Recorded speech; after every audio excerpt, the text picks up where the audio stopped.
In today's video, I'm going to be showing you how to do the timing belt water pump replacement on a Toyota 4Runner. Now, this is the V8 4.7, not V6. I do have a video on how to do one on the V6. Again, this is a 2005. Now, they're all pretty much similar for the 4.7. This is the same as the Tacoma that I believe some of the Tacomas come with the V8, or if not, I think it's the Tundra that comes with the V6. Either way, if the Tundra for sure or the Toyota Sequoia, whoever has this motor, it's pretty much the same process. I think the Tundra might have a little bit more space. For this one, we're going to pop off the radiator so we can have a lot more access and more clearance on when doing the job, so forth. So we're going to have to drain off all the coolant regardless, even when we take out the water pump. But if you haven't already, give it a thumbs up, comment down below, and hit that subscribe button for more upcoming videos in the future. And we're going to go ahead and start this video right after the intro.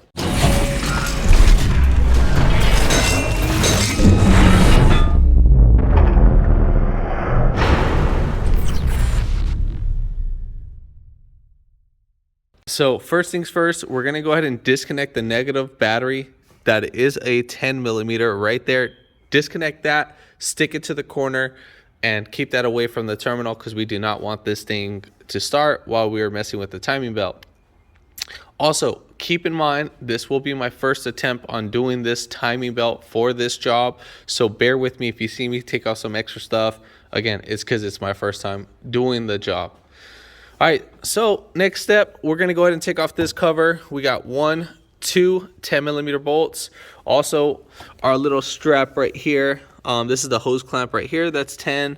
And then same thing, we could probably take it off with the whole air filter. We're going to have to move this to the side or take off it completely. We have our PCV hose right here. We are going to take that off too as well. I'm pretty sure we might need to take off the whole thing, but we'll get to that.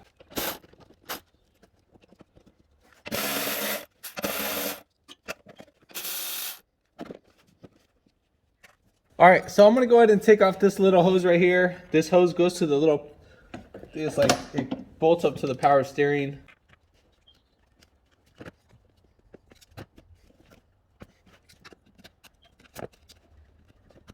And then we have our mass airflow sensor. We're just gonna go ahead and just unplug that. Set that aside. We probably have it connected there. And we're just gonna take off this little vacuum hose right here.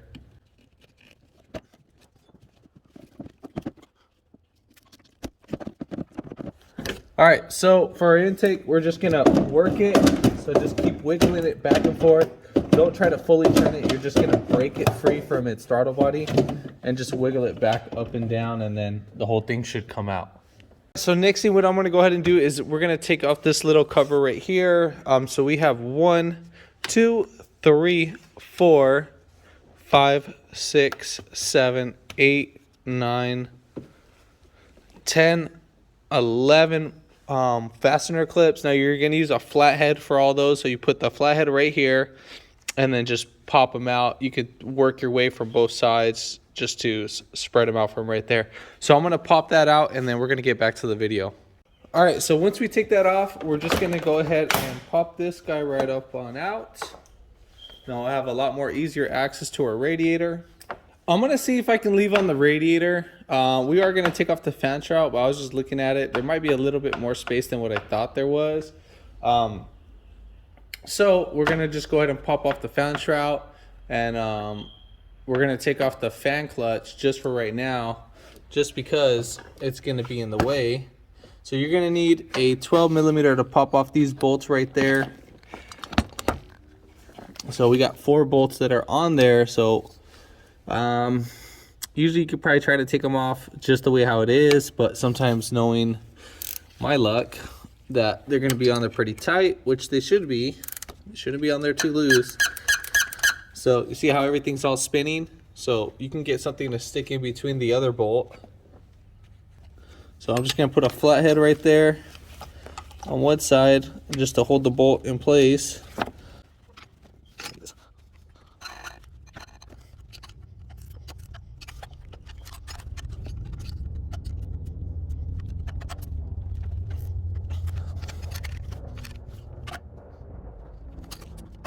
So I'm gonna try to hold it with another 12, just a little technique.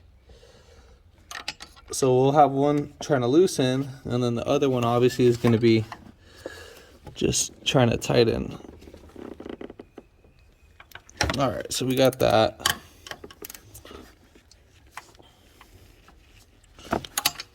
And then when you want to spin it around, just keep doing that for the other bolt until you have access to the other one.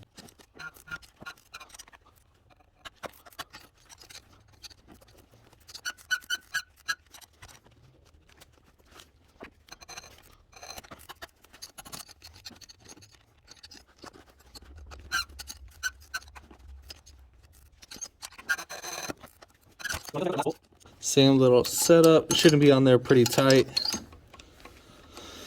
We should just hold that.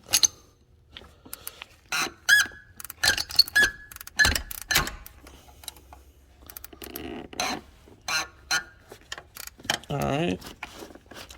So you just got to work your way around it. So we got all those bolts loosened up. So we're just going to go ahead and unthread those.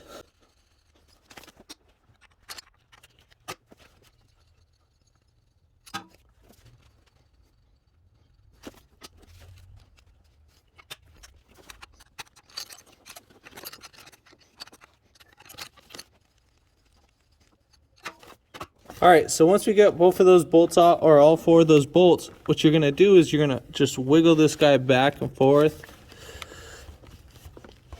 So up and down, up and like back and forth, and it'll start breaking free. I'm gonna go sideways too.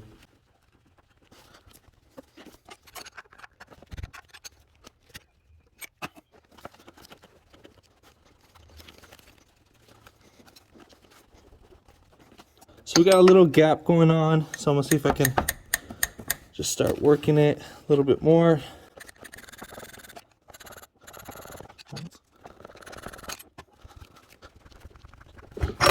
All right, so we got that off. It was on there pretty tight, but so forth. All right, so next thing we're gonna go ahead and pop off 110 right there, and on the opposite side where the radiator hose is, there is another one that's a 10 millimeter right there, right under there. Obviously, we're gonna have to pop off this little hose. When you're doing it, just make sure you lift it up right away so that all the fluid can leak back into the reservoir. And then I'm gonna try to take this all off in one shot. Hopefully it'll work out. Also, there's one more 10 right here that's holding on the reservoir. We're gonna take that off too as well. I think we should just separate the reservoir from there so we can actually pull it out more easier. So we're gonna take off one, then that second one's right there, and then the third 10, and then we'll go ahead and pop up everything right after that.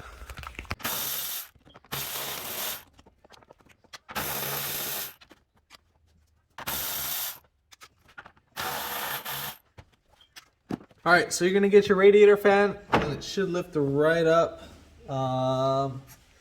But we actually have some hoses that are actually on there. So let's see. So coming under the vehicle, we're gonna go ahead and take off our splash shield. I lifted it just for demonstration purpose only. You don't need to lift it. There's actually enough space, but just because I'm doing that. So we're going to take off a few 12 millimeter bolts. So we have one right here, one right there, and then one right in there. You're going to need a little extension for that one. Is there one right there? Nope. And then there's one right there. So 4 in total. So we're going to go ahead and pop those out, and then the whole thing should drop. Once we get it down, we're going to be inserted right there. So we're just going to lift this up a little bit, pull towards you, and then swing it right down just like that. And then you're just gonna wiggle it right up on out. This is a little bit harder to do with one hand. All right, cool, so we got that out. All right, so coming up on the passenger side where those hoses are, So you're gonna get a flathead screwdriver, and then you're just gonna pry this right open. Once you pry that right open, get that up in there.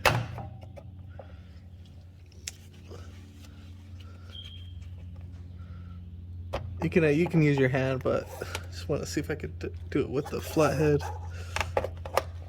So just get that out the way, and then just go ahead and close it for right now so that the hose doesn't catch. Now there's another one right up a little bit more, just right above it. Same thing.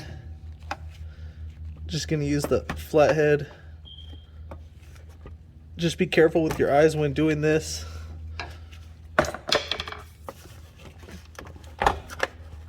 And then voila, we'll go ahead and close both.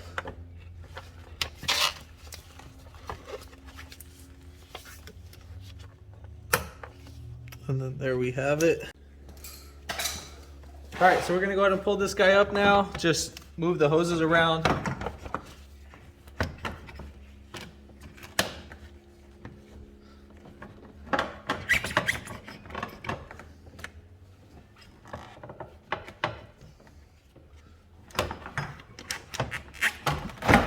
And then we're gonna grab the fan too at the same time, pull that guy out, and then we'll just wiggle it right up on out. So next thing I did, I didn't show this part, is that I drained the coolant. So you have a petcock right here, so you can see a little white tab that I'm spinning. So this guy right here, you turn it lefty-loosey or righty-tighty. Lefty-loosey will take it off.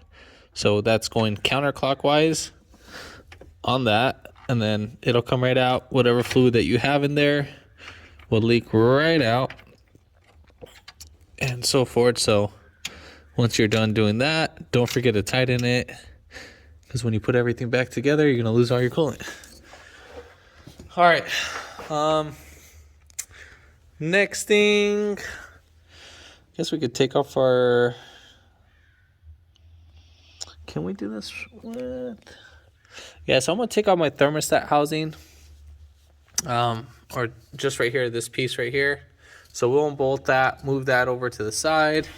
Then we're gonna take off our serpentine belt. I'm gonna replace that too as well. Then we can leave up our. Oh, might as well just take off our upper radiator hose since it's there. So forth. So yeah, we're gonna do that. I'll take off, there's 3 12mm bolts right here. So there's one up here, one right there, and then like one like down below right there. So we're gonna take those off.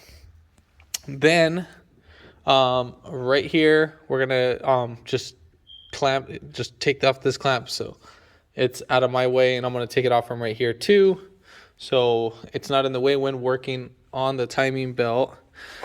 Then what else?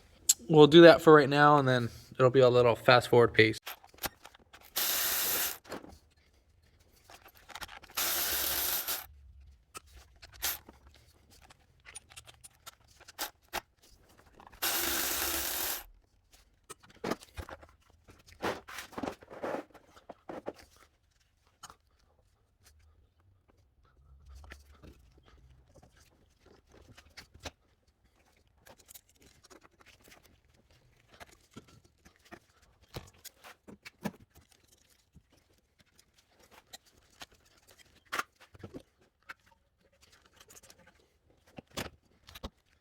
All right, so remember how the belt goes. Obviously, let's get that a little bit more brighter. All right, so obviously our belt's gonna go over the power steering, right under the alternator, over the belt tensioner, under the crank, over the water pump, right under the AC, and then right over the tensioner. Now for this one, I think we're gonna have to do in a counterclockwise motion. So this one, you're gonna go counterclockwise, and then we're just gonna take off the belt, and then voila. Oh, I think we gotta take a little more than that off. Inspect the belt. This time I'm gonna replace this because this is still the original belt.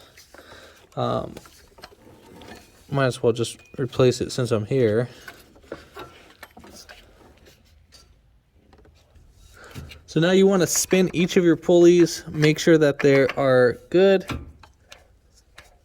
So right here, our bearing on this guy is kind of making some noise. Don't think this might be the water pump, or it might just be just a fan clutch.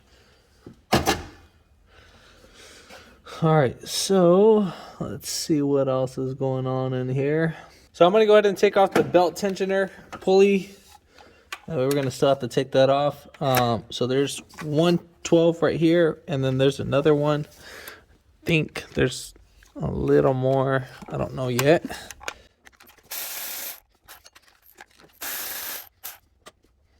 All right, so there's 2 more bolts that we got to take off. So right here for that alternator stud, we need to take that off, and we actually need to take off the alternator to actually get the belt tensioner out. So we're gonna go ahead and do that. We're gonna that top bolt right there, that is a 14 millimeter, and then this one looks like a 12, and then we have this one that's actually on the tensioner. We're not gonna take off this one. We might need to take it off fully, just to slide out the alternator, but we'll see on that. So that's what I'm gonna go ahead and do for right now.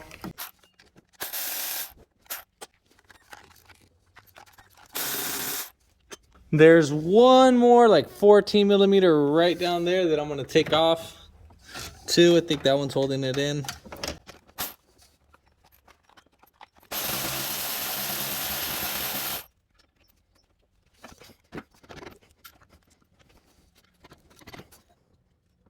All right, so now next thing we're gonna have to do, we're gonna actually have to take off our power steering pump. So we're gonna have 3 14 millimeter bolts. So we're gonna have one right here, one right up there, and there should be like one down below. Yeah, so there's one like right here.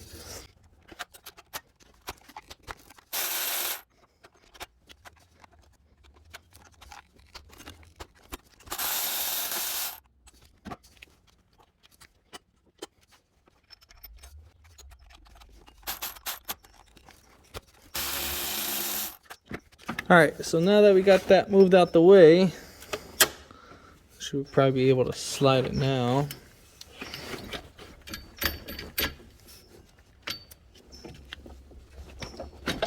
All right, cool. So we got that slidden out the way. Can we move the power steering any higher? No. Just gonna have to tuck that over. Same thing for the alternator. We'll just leave that to the side, just like that. Just how you can see it. We just have them sitting like that. I have this hose just hanging out right there. Now, I think we're gonna have, I think it's just one more bolt holding it in now. Pray, right? Like I said, bear with me, guys. It's my first time.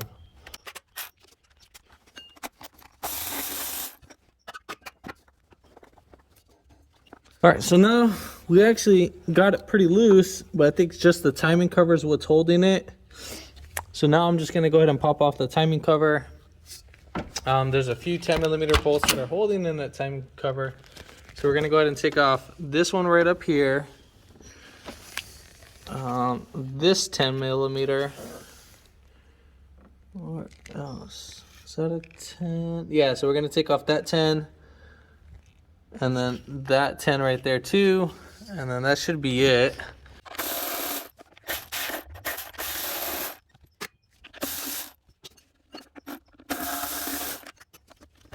All right, once you take off all those bolts, this guy should slide right up on out. And then you're just gonna wiggle it right out. And then should this slide out right now? Nope, we're still being held on by one more timing cover. All right, so we are gonna be popping off this little tensioner right here, or this idler pulley. Was that a 14? So yeah, we're just gonna pop off that 14.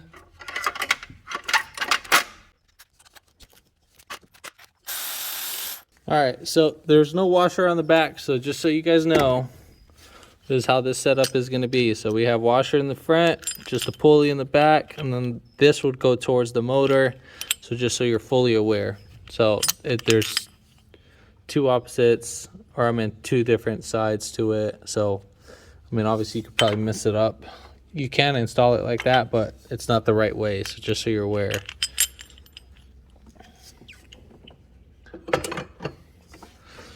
All right, so we're gonna go ahead and take off this little timing cover piece. We have one 12 right here, and then 112 right there, and I think that should be all that's holding that.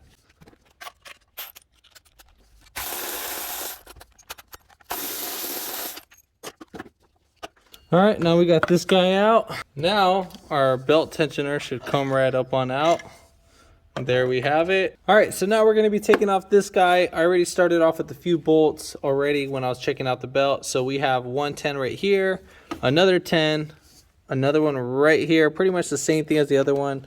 And then there's like one more right here on the bottom, and then we have that 10 right there. Now, obviously we have this wire harness right here in front of it, and then we also have our water pipes here too as well. So what we might need to do is take off that one. There's also a bolt right here that's a little 10 mil. I don't know if you guys can see that. This pipe follows right here, and then there's a little 10 mil bolt right there. So we're gonna go ahead and just take those off.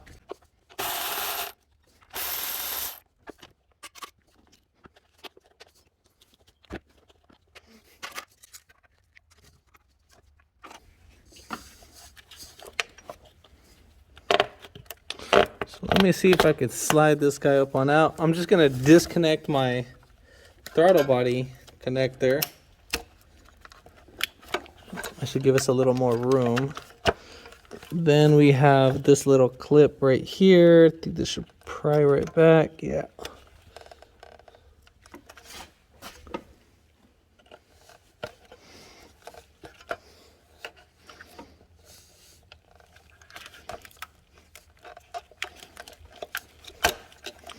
All right, so we got that. We also got one more connector. I'm just gonna pull this guy down right. Wish you guys can see this. So this guy is just gonna go down.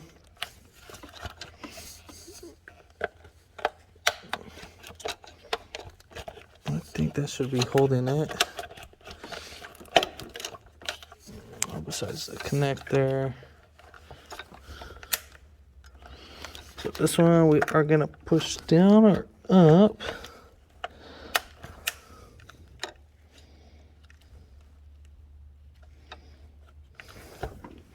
Should be pushed down.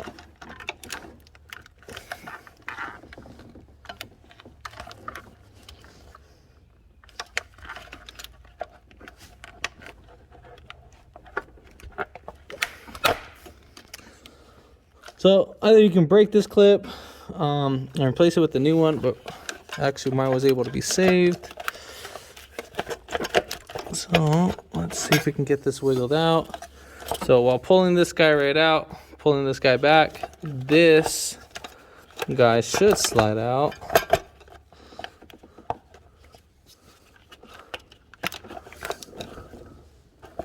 Oh, it's actually a sensor that goes through there. So right here, might need to push this guy in, or just let it come out with the sensor. Just feed this little wire in there for right now, till we can get it pushed out. And then if we want, just pop this guy right out. And then we'll just slide it right through. Should, right? No.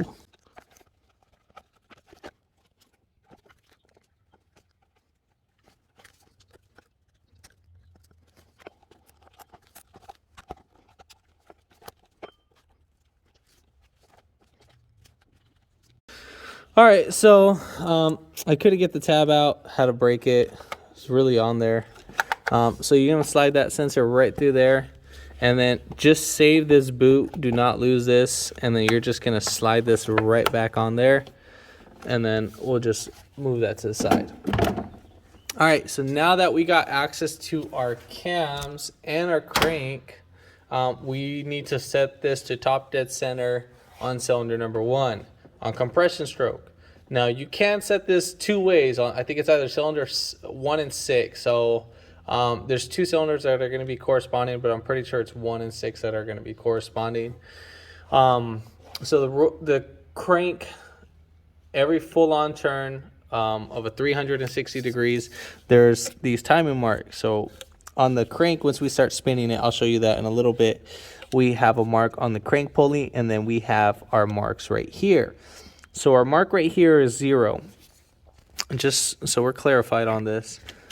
So 0 is right there. So what we need to go ahead and do is we need to get our crank pulley on this 0 dash. And the reason is we cannot take off the belt right now the way how it is. You just don't take off the belt just like that, because if you do that, you're going to mess up your whole timing. You might bend a valve, and then, I mean, this motor's pretty much done. I've seen it to the time where people try taking off the belt just like that, and then they mess up, whatever, and then they're still able to correct it, obviously, because nothing was turned at that moment. All right, so let's get this going. Let me find the crank bolt for that. All right, so to figure out which way we're going to be on compression, now there's other 2 ways you can either do this. You can pay attention to the cam marks, or we can do this by compression. We'll just try to get near compression. So we're going to take off this spark plug, ignition coil, and the spark plug. So I'm just going to pop off this little clip right here. If it doesn't want to come off, if it doesn't, then oh well. So there's a 10mm holding this. We're going to pop that off. And then this guy should just slide right up on out. Now I should probably be able to take out the clip. God, these guys are stuck on there. All right, so pop that out. There's a little boot right here that stays on the ignition coil. So just so you see, we'll put that away. All right, so I'm gonna be using a 5/8 spark plug, and then we're just gonna go ahead and pop out this guy. I'm using like a 9-inch extension.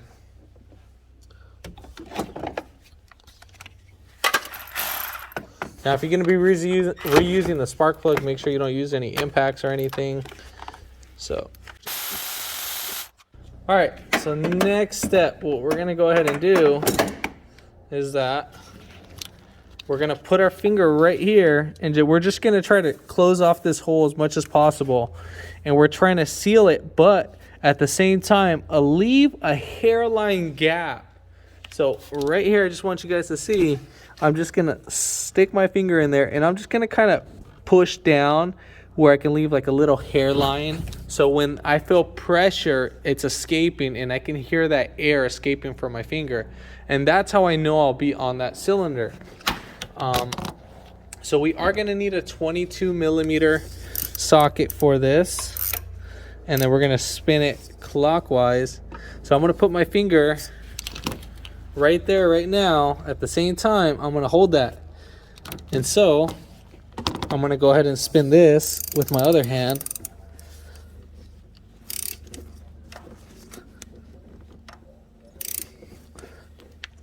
Now it's gonna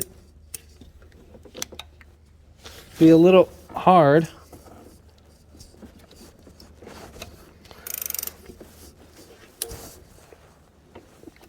So right there, you see our little timing mark right there. So obviously we're already past it just a little bit, but I didn't feel any compression stroke. So we're gonna do this again. And then we're just gonna rotate it on the next rotation of a 360 degrees. It should come up. All right. So I don't know if you guys can hear that. So as I'm rotating this, you're gonna hear a little hissing sound. So right there, that hissing sound is what we want to hear. And so, I think we can see our little timing marks, whatever. We'll figure this out. So I know I'm on compression stroke. So we're just going to keep rotating this till we get to 0. And bam, just like that, we are there. So I'm just trying to figure out right now. All right, so I see our timing mark. All right, so our timing marks are going to be this guy right here. And then we'll have a little notch right here and a notch right back there. And that's going to correspond with right here. Not this little T. We're going to have this little line right here. All right, so next one. Same thing. We have a little T right here, but right here we have a little indentation on that little blue mark. As you can see, we have our indentation right there. So we know we are top dead center. All our timing marks are lining up and so forth. So get a whiteout pen. We're gonna mark this. I'll show you how to mark it, so forth.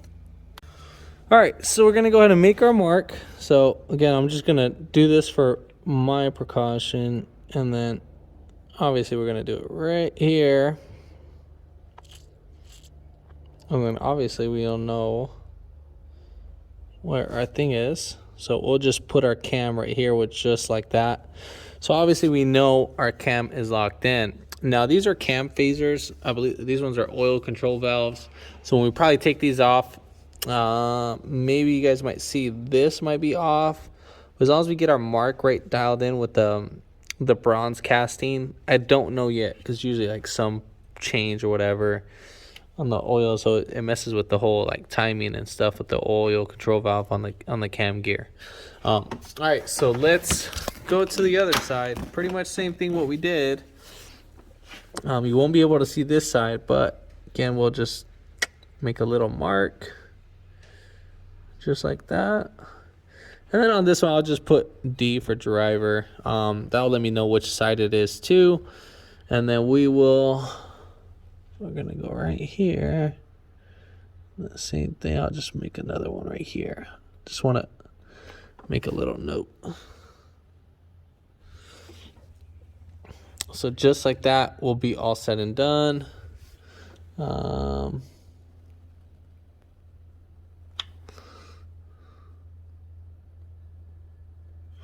right, cool. All right, now as for the bottom, we want to mark our bottom, but obviously we have a lot of stuff in the way. So right here we have our belt tensioner, which we're not going to take off just yet. So we don't want to touch this just yet. We will deal with this after. Kind of thinking about this right now, this almost looks like this is pretty much similar to the V6. So yeah, it's pretty much ideally close to the V6. So it's actually pretty ideal. All right, so we're gonna go ahead and take off the crank pulley. Now for the crank pulley is gonna be on there pretty tight. Now that crank pulley, will be on there pretty tight. So we are going to need to take that off. So let's do this. Let me get my other tool for that. All right, so I got, it's like a channel lock tool. Part number 77519. So basically what we need to do is we need to wrap around this little channel lock chain around the crank pulley. I think I should do it the other way. So I'm going to wrap this around there. And then this is just basically, we're going to be able to lock in the crank pulley itself. It's like the most tedious little thing to put on sometimes.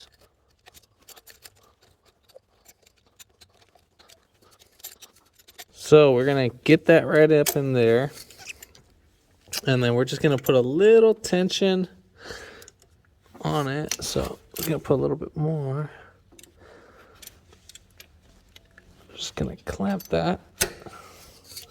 Just like that. And then once you can spin this on your own, then you know you're good. So we're going to loosen this. Now, you're probably going to require a lot of force. So if you can have someone hold this at the same time, like I said, it requires a lot of force.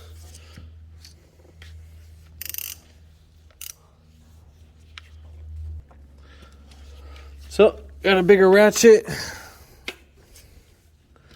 And then we might need to, you got to make sure that you don't move the timing that much. So let me see if I can get this going. All right, so let's see.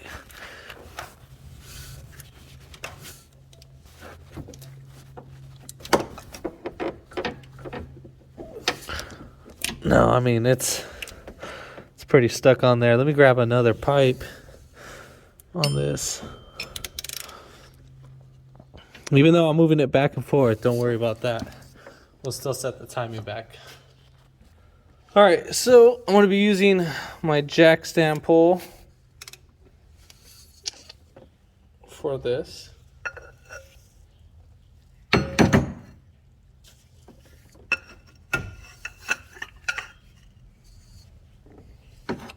Then I have another jack stand.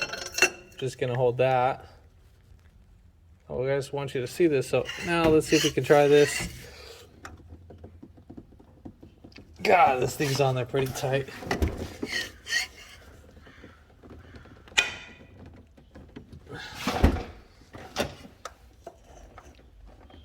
All right.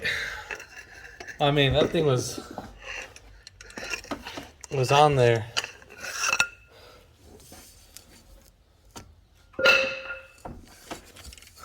All right, so we're just gonna go ahead and loosen this up. Now, again, our timing mark is moved and so forth. That's not the end of the world because while I still have this, we're just gonna set that right there and so forth. So let's go ahead and take off this bolt.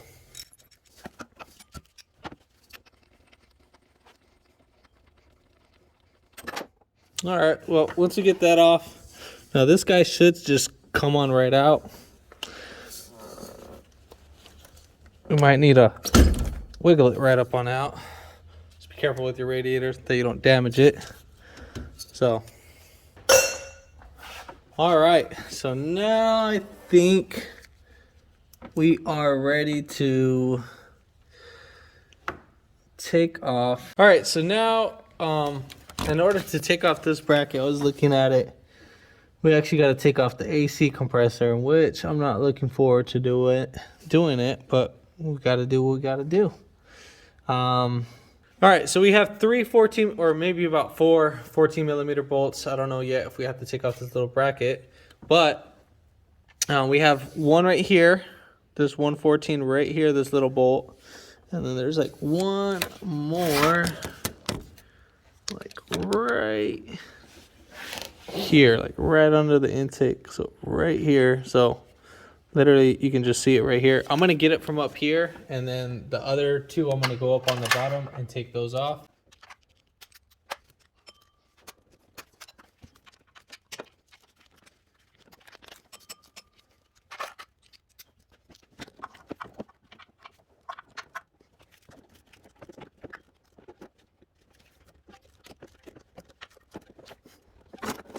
Coming right here through where the steering rack is. So we have our oil filter and then our main subframe, and then right here's our bracket pinion assembly, and then right there, that's where that bolt's going to be, where we're going to take it out. So we're just going to go ahead and pop that bad boy out.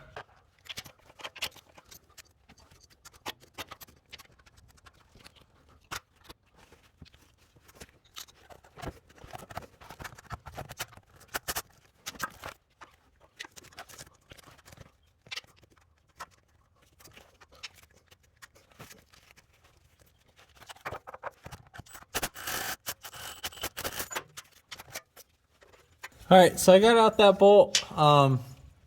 With that one, I had to use like a little swivel 14 for that. And then, yeah, so we're gonna take off this one right here, this little gold bolt, and then we'll take off that little top one right above it.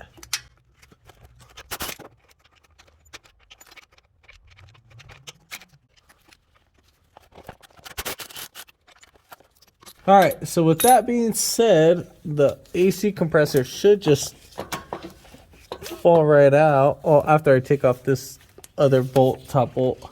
So I'll take off that one, and then, yeah. You could access all 4 or all 3 from up here, down below.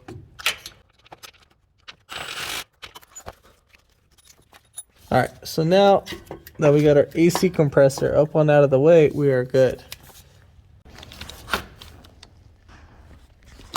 All right, so we're just gonna go ahead and lift up our AC compressor. Make sure the connectors on it are actually disconnected. Let me get that going wherever you are.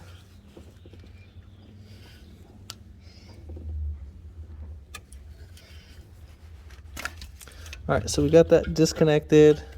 So we're just gonna lift up.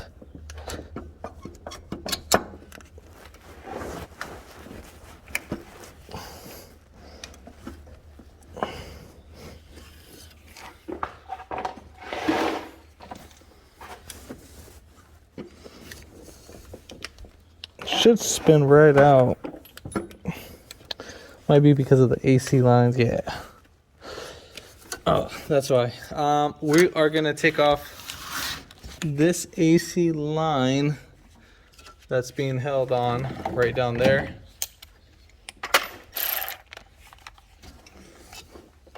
Just gonna literally loosen it. That's a 10. Oops, sorry, I don't know if you guys were seeing that. So the little 10mm bolt I got was holding on this little AC line right here. And all right, so now we should be able to slide this right up on out. All right, perfect. Now that we have that out the way, now we should be able to take off our fan clutch holder. All right, so we should have 112. I don't know if you guys can see it. So we're gonna take off that 12 right there, and then we have 114, 112, and then right here is gonna be another 12 right here. So we're gonna take those all off.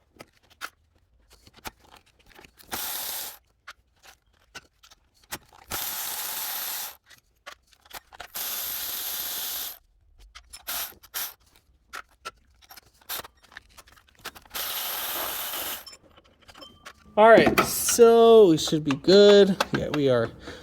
This bottom one was actually a 14mm. So let's see if we can get things going. We might not be able to.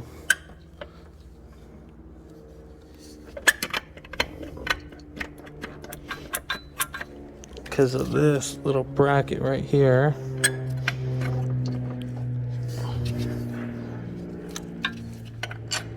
Oh yeah, we actually are able to slip it up on out.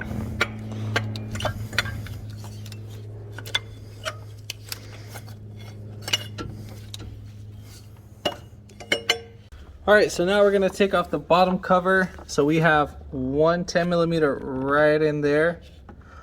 You can see that. And then we should have one right there. We're gonna take off that one. And so coming up from the bottom, just so you guys can see, we have that little 10 right there. We're gonna be taking off that one. And then there's one more right there, like right, if I can get that to focus. Yeah, there we go. So right, where's my finger? So right there, we're gonna take off that one.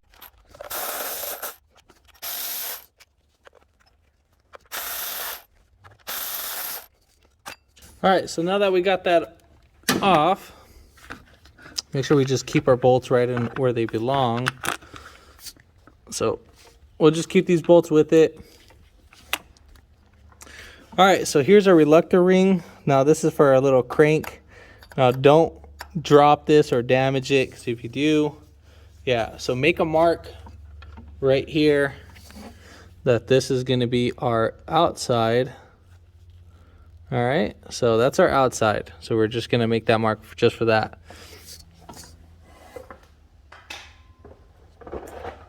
So now on the bottom, we need to go ahead and make a mark on our actual crank pulley. So right here, I just wanna make one little quick mark. So I'm just gonna make a mark right here, just in case if the crank pulley moves, where I know how to put it. All right, so there we have it. All right, so coming up on the bottom, right there, I don't know if you can see on the crank pulley, if that's focused, there's a hole. So right there, that's our little TDC hole that we would mark. Let me go ahead and mark this real quick. All right, so I marked that. Let's get that to focus. So right there, and you can make your mark anywhere on the belt, as long as it's at top to center, so you make your marks. Now, for some of you that are going to be complaining, oh, why'd you make your marks? You make too many marks. Now, I only made like 3 marks. The crank pulley and my 2 camshafts. Now, I really care about where those line up because we don't want to damage anything. So this is the reason why I do this. You know how it's going to go on. We're going to move all our marks over to the new belt. So at this point, we are ready to release the tension from the tensioner and start taking off our belt. All right, so here's our tensioner, or our hydraulic tensioner right here. Now, it's being held on by 2 12s. Now, our 12 millimeters are right down under here. So coming up down below, I'm going to show you guys. So I don't know if you guys can see that. Get that to back up. All right, so right there, you see these 2 12s right here. That's what we're going to be taking off right now. Remember, once we take this off, that's pretty much it.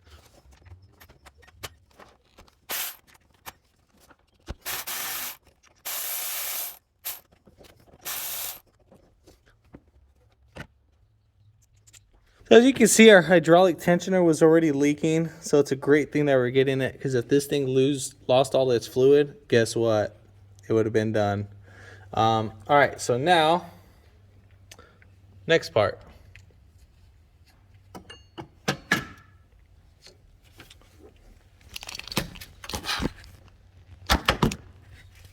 I'm going to start removing the belt so we can start sliding it right off. See if we can take it from the crank pulley. Nope, so we're just going to whip it right over here. Then I'm just going to whip it right over the driver's side cam. You saw how my cam moved right now? But again, that's not the end of the world, because we already made our marks. So remember how our thing was, so see how our timing mark moved back there? Now if it moved, again, that's not the end of the world. That's perfectly fine. We can go ahead and do that. We'll put it back. Same thing has a other one over here. I just noticed that one. That one moved too. So all that stuff, we'll arrange it. So it's not the end of the world. That's why I made all those marks.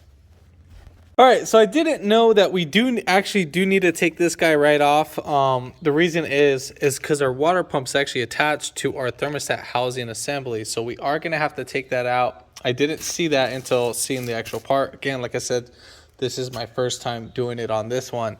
Now, also, another thing is too, that for any reason, if your other pulley is bad, like when you spin it, it makes a bearing sound. Where'd I put it? So here we go. So when you spin this, so it's not on there.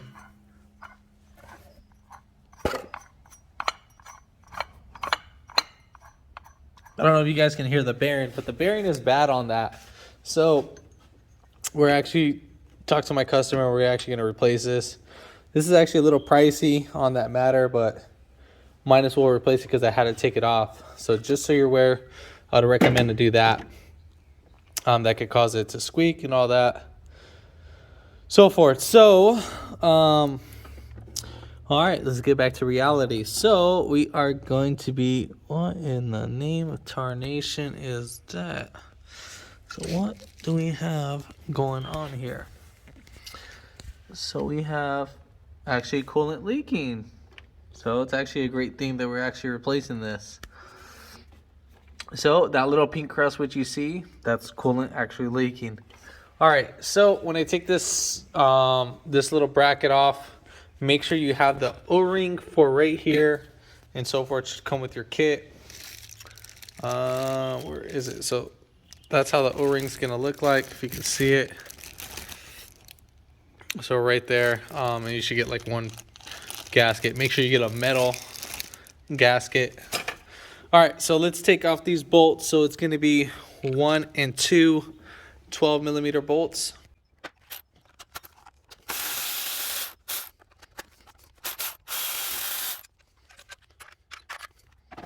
All right, so we're just going to lift this guy right up.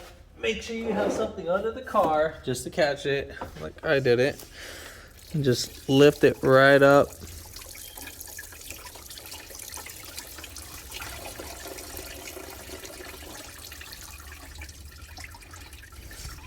All right, so once we got mostly the fluid leaking out, we're just gonna go ahead and wiggle this out. Now we can just let this hang. Whoops, let's just get that going.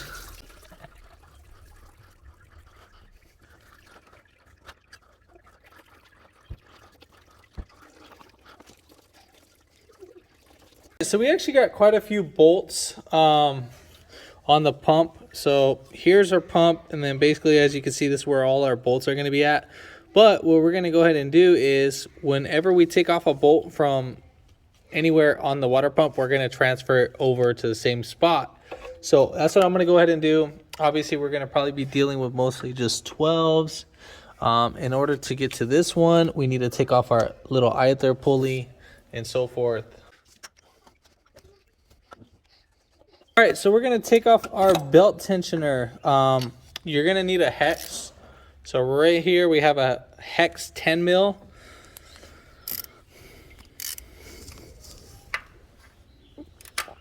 So you're just gonna fit it right in there. I don't know if you guys can see that. So right there, right where this guy is, you're gonna take off that guy.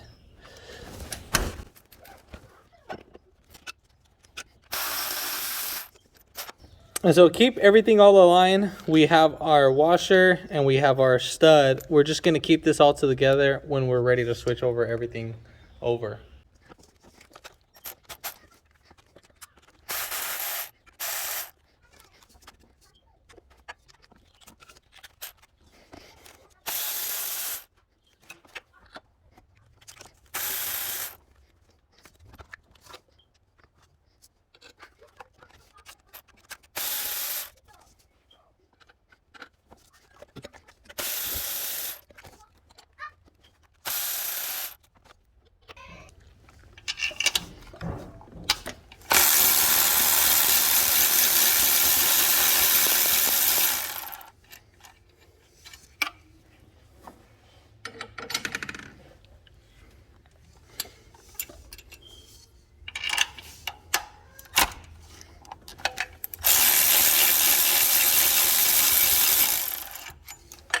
All right, so once we've taken off everything, water pump should be free, and then we should be able to pop it right out. I don't think there's anything else holding it in. Nope, it should come off. Oh, that's probably what's holding it on, is that O-ring back there. So we're gonna get a pry bar. Now we're just gonna pry between the pipe.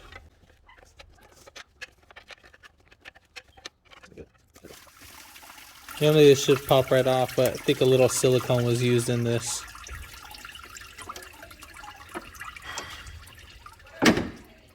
So let's see if this guy comes on out. And you're just gonna wiggle it up on out. Oh wait, before you take it out, thank God I saw this. You have a sensor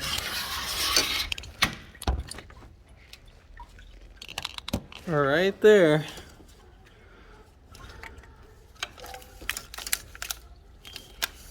We need to take off this connector. God, it's like,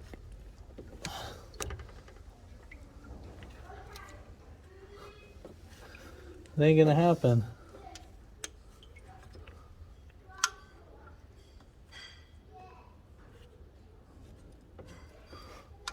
All right, so we're just gonna pop off that little 10.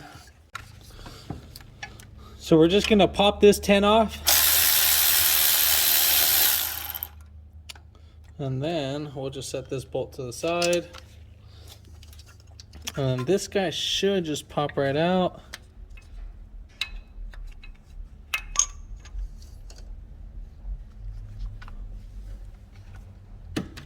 And now this guy should slide right out now. All right, so we're gonna take off this idler pulley that's right here. That's a 14 mil.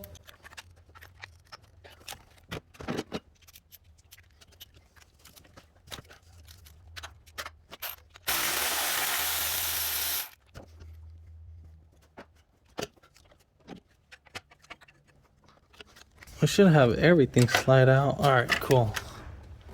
So now that we got everything sliding out,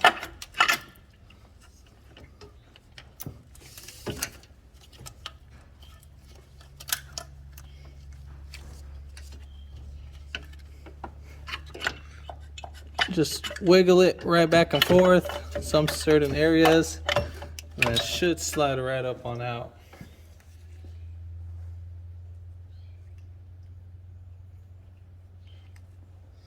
So just so you can see, we have a peephole right here, and the bearing was already going bad. So it's actually a pretty great thing that we're actually replacing it right now. So it's not completely shot, but it's a great thing that we did it as a preventative maintenance, because doing a head gasket for this, it ain't cheap.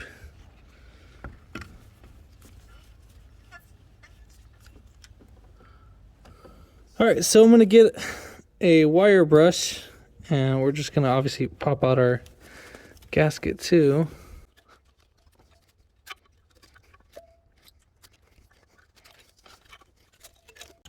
All right, so we're gonna pop off our little O-ring that's right here. With our new kit, should come with a new O-ring.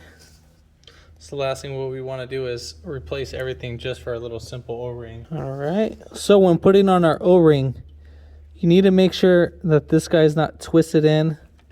So what I mean twisted in is that when you put it in, you can actually spin the rubber and it could be flexing. So as you get it in there, just kind of move it back and forth and then spin it around and make sure it's not kinked or in any way, because it's like, let's say we install it, here's our other O-ring, we can actually install it like that, and you can see how it's completely not like fully true to itself. So we're gonna go ahead and we'll just leave this O-ring on last. We'll deal with that guy last. So what I'm gonna go ahead and do is I'm gonna get a rag and we're gonna clean up this whole area.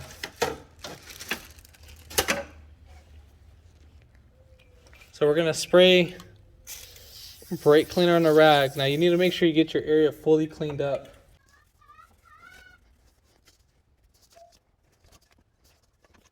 All right, so now that we got that cleaned up, we are ready to put on our seal. Now,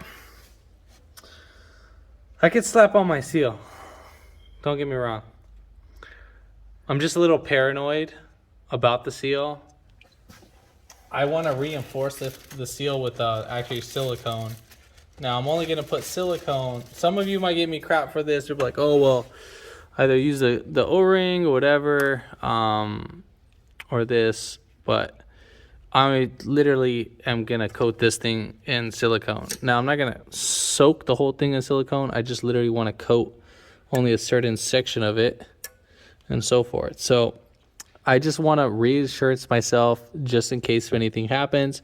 But if you are going to put silicone, you need to be very quick on doing this because you don't want it to seal or to harden before installing. So make sure you have everything all prepped up, cleaned up. If you are going to use silicone, you need to make sure that you have your surface area dried up with brake cleaner. It cannot be moist from the coolant. So if you need to get a rag or air, like an air spray, you can get your air gun and then spray inside of there, and then most of all the fluid will start leaking right out, and then just dry up your area. All right, so we're gonna go ahead and do that. I'm just gonna coat this in silicone, and then yeah, we're gonna start the procedure of installing. So before we do that, also make sure that you have like where all your bolts are. Obviously some are going to be missing. Those are the ones that we took off from earlier from other components. Now when doing this, we're going to switch all of these bolts back onto the old one. And then so once we're ready to put on everything, we're going to switch it over one by one. All right, so I'm going to go ahead and lubricate our O-ring with some dielectric grease. Reason is that will help us slide in our part a lot more easier. Then on the port where it's going to be sliding in, so right here, I'm going to put dielectric grease in there too. All right, so we're going to go ahead and install our thing. I kind of went a little semi overkill on this just because the actual part or the silicone thing that I was actually using was acting up. All right, so let's get this going. We should be good like that. Make sure we get a little harness out the way. All right, so now we're gonna put in our water pump.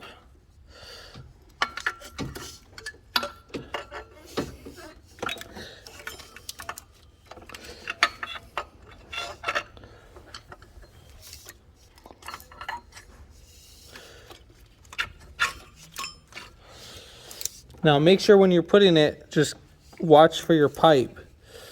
You might just need to just work it.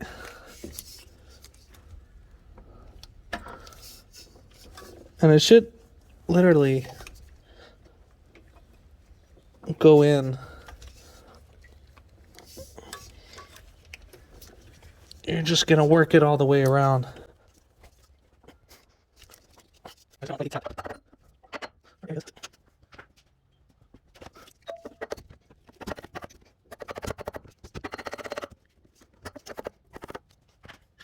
All right, so now we're going to start threading in our bolts.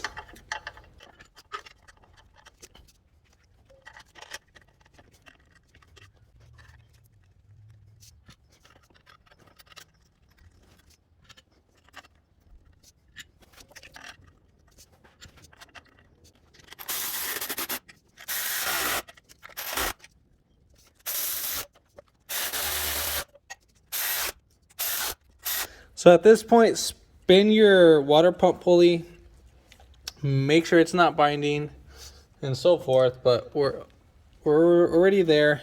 I want to kind of get a little inspection mirror and check out my area. I mean, I think it's fine. I pray it's fine, right? Well, anyways, if it doesn't work out, I can probably access it from the intake, and that shouldn't be as bad, I would assume, right? You would think.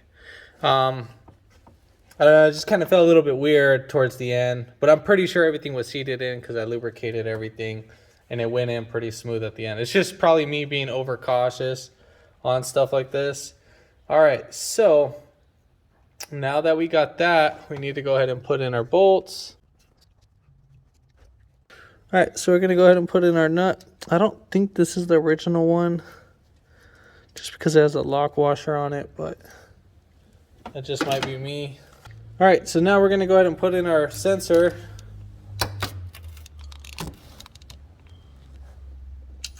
So don't forget our little 10mm.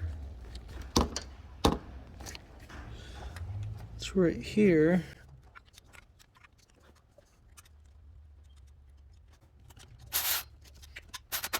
Make sure that sensor is fully seated in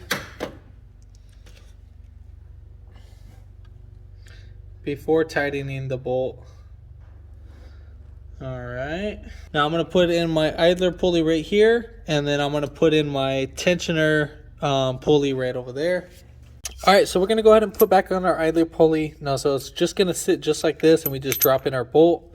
Now, this one is going to be torqued down to, I think it was 20-something foot-pounds. Let me double check that. I checked on Mitchell on Demand, 25 foot-pounds this was supposed to be torqued to. Now, don't go by mine. You need to go ahead and verify yourself. So I'm going to go ahead and torque that down. All right, so we're gonna go ahead and torque that down to 25 foot-pounds.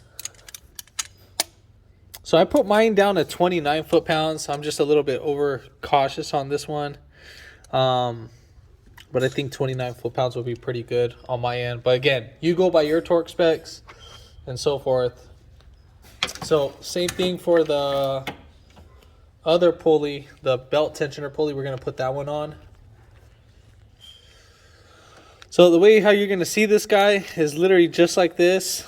What I'm going to do, I'm going to put like a little light coating of dielectric grease inside here. So I put a little light coating in there. Now this is just a little reinsurance if water ever gets in here so it doesn't seize. Alright, so you can either do oil, but I like to do dielectric grease because obviously that'll stay a lot longer. Alright, so right here, we're going to go ahead and put in our idler pulley over here. So you guys can see that. So right there, sorry about this hose.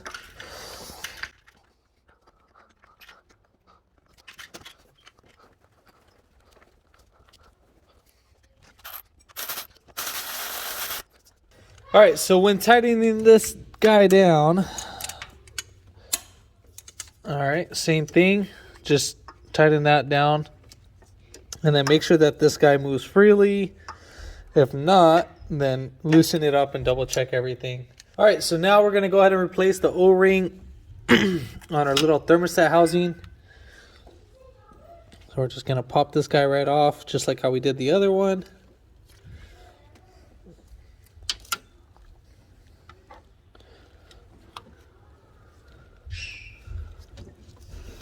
And then just spin it around.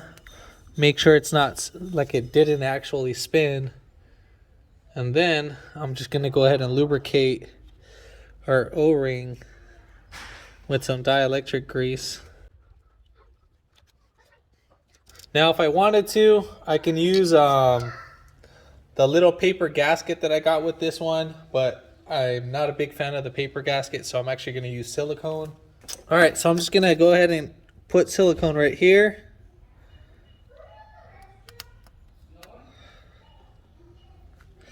Oh, I think I went a little way too much on that. I'm having problems with this little nozzle right here, so I mean I went like super overkill on the silicone. All right, so no, don't criticize me for it too much.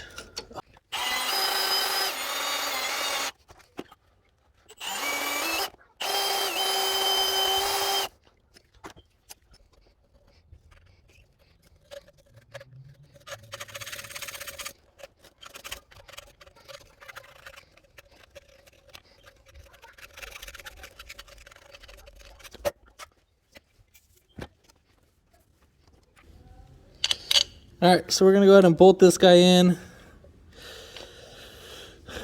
Make sure you guys cleaned up just like mine wasn't.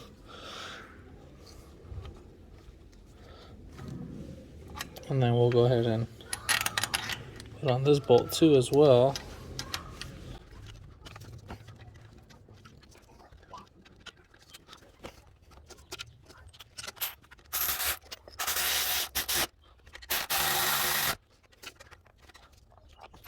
All right, so we got that in.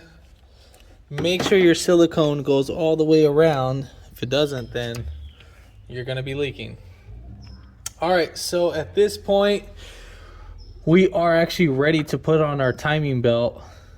Yeah, let's get her done and put her in. All right, so here's our new belt, and then here's our old belt. Now, obviously, the lines that we made are going to be transferred over to our other belt. So what I'm going to go ahead and do is I'm going to actually just put it right here. I'm going to put it on the inner side so I know what I'm going to be doing. Let me back up out of this so you guys can see what I'm doing actually. So we know this is our passenger side, so we have it right there. All right, just want to make sure, verify that everything is right. Well, actually, this is our passenger side. That was actually the crank pulley. All right, so we have this, and we're gonna go ahead and switch over to our other belt. But our other belt was actually kindly enough to give us some timing marks. So R means for right side cam, and L means for left side cam. So right side means passenger side. Doesn't, when you're standing facing it, doesn't mean, oh, it's on the driver's side. That does not mean that. So it might be backwards on you. So when we probably put it in, this is going to be facing that way, and this one is going to be facing, like, the L's are they're going to be upside down to you. Your belt might have an arrow, and it's going to go, like, the arrows might be pointing that way. For this case, you have an arrow right here on mine, so the arrow's pointing this way, so this is going to be pointing away from the engine. So this is obviously the crank one, CR for crank. And then, so I'm just going to kind of see if these guys match up with my other one. I'm just gonna make a quick dot real quick. So I just wanna do something real quick just to make sure. If it does, then cool. If not, then whatever. So you're gonna grab both belts. So as you make your marks, let's just say whatever, you're gonna go ahead and work them both around just like that. So you're gonna keep them both just like that, and then you're just gonna keep moving them. Make sure that they stay together, because if not, well, guess what? Your timing's gonna be off. So I just want to make a mark right there real quick. So you see right here, the left side, bam. So that actually matches up. So we are pretty much ideal on that. Still, I'm gonna go by my marks. I can go by this marks, but I'm gonna go by my marks. Just as a precaution, I'm just a little bit more paranoid on my end. And so forth.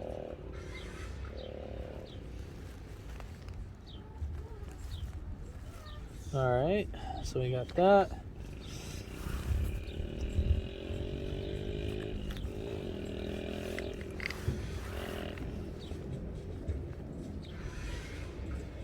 So as you spin it, make sure you keep them again aligned. So I'm gonna have this one just like that, and then I think that one's for our driver side, right? So we'll put this as driver.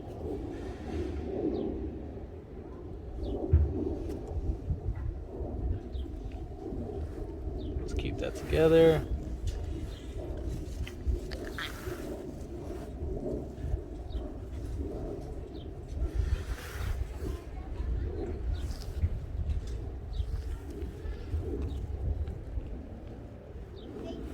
All right, so now that we're done doing that, so your final step is to go over everything and make sure that they still match, because if they don't match, then you need to go ahead and recheck everything again for your new belt. So bam, voila. As you can see, our marks matching. So let's go ahead and make sure all our marks are still matching. Obviously a little timing belt, so we'll have that. I'm just gonna do this as the same thing as I did it right over there, even though my mark's right here. I'm still gonna make that. Whoops, wait, that's actually for a crank. I messed up on that one. This is meant to be our crank. The other one, left cam gear, that's driver, so we're still good. Let me make sure where's driver. All right, so just like that. All right, so there we have it. And I'm just gonna double check everything again, so I'm just gonna have that. See See how that's not ideal? So I think I messed up on this one.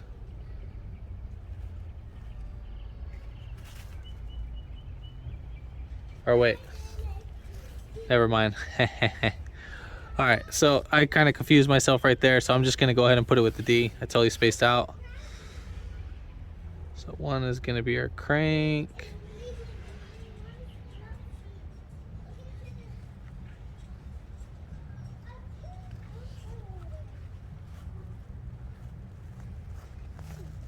All right, so this one's gonna be our crank. So starting from right here, I just need to make sure we're matching. All right, so we're matching right there, but we're completely off. Or no, am I tripping? I am tripping. Yeah, so right here, I'm literally just gonna go by my crank.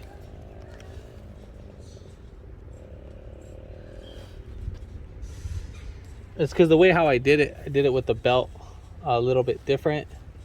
So don't worry. Again, I'm just going by my marks. I know it's a little bit confusing, but you can go by the new timing belts marks too, but I know the marks that I made, they're good.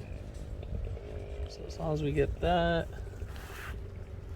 All right, so everything is good. We are golden. So we are golden right there. All right, cool. So we have that as the driver. All right, so we got all our marks on. Don't think of it as it confusing. Just because I know someone complained on my other video saying like, oh dude, all those marks are too much of a hassle. The reason why I'm doing this is because, again, once I put on that belt, I know how this belt will go on. So again, just when I put on the belt just like this, we know it's gonna go on just like that. So everything will be right. Now there is a wrong and a right way of this, the way however you make it, but all our marks are going to be ideally the same. So make sure, the way how I mean wrong or right is basically by the arrows. That could be the wrong way or the right way, so depending on how you do it. So we're gonna have our arrows just like that. I think that's probably what I did earlier, that's why I got confused. So let's just see. We have that like that.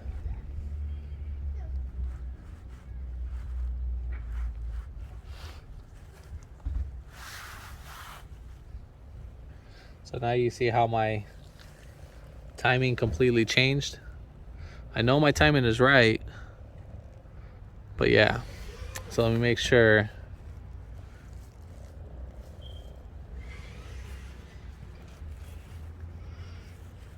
Now if I do it like this, you see how my belt was backwards? I just guys want to make sure you guys see this. So you can see the wrongs and the right ways of this. So now that we have our belt both lining up in the same direction, now you see how our lines matched up, and that was just me flipping the belt. So obviously now I know our lines are pretty much corresponding, but again, if I flip the belt this way just like that, our lines won't match up. So just so you can see, well, it shouldn't match up, but it'll, if I'm trying to match it with the crank pulley, see how like I have the D right here, and this is starting from my crank pulley. This is D for the driver's side cam, like the way how we had it, and then this is D from right here. So obviously we know that won't line up and correct it, or that won't be correct. So we have everything all dead on, so let's go ahead and set up back everything. All right, so we are ready to put back on our timing belt. So let's go ahead and get this guy going. So let me move the wire harness is actually in the way.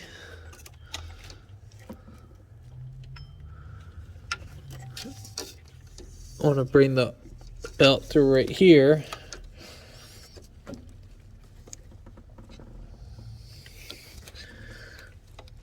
Make sure we get that over. I'll show this in a little bit. Just want to make sure we get all a little dialed up in first. So right here, I'm gonna go ahead and spin the cam to match with their little TDC mark.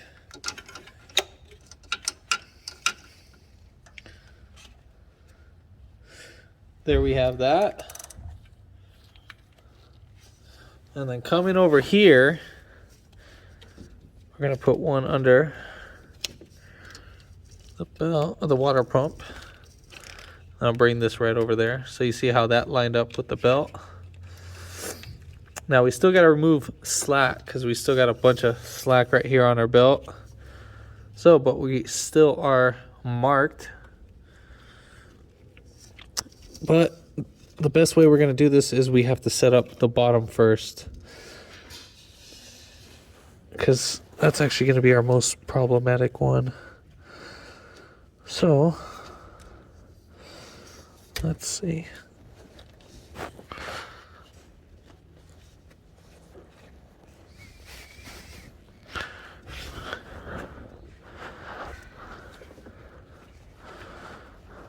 Worst case scenario, I'm just gonna go ahead and move it to this T, and that will give me enough slack. God, this thing's a little annoying.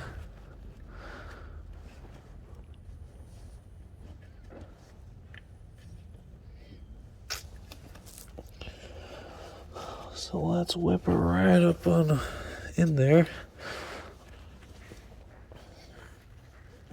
So I'm gonna go on the bottom, and I'm just gonna push in the belt, or never mind. There we go.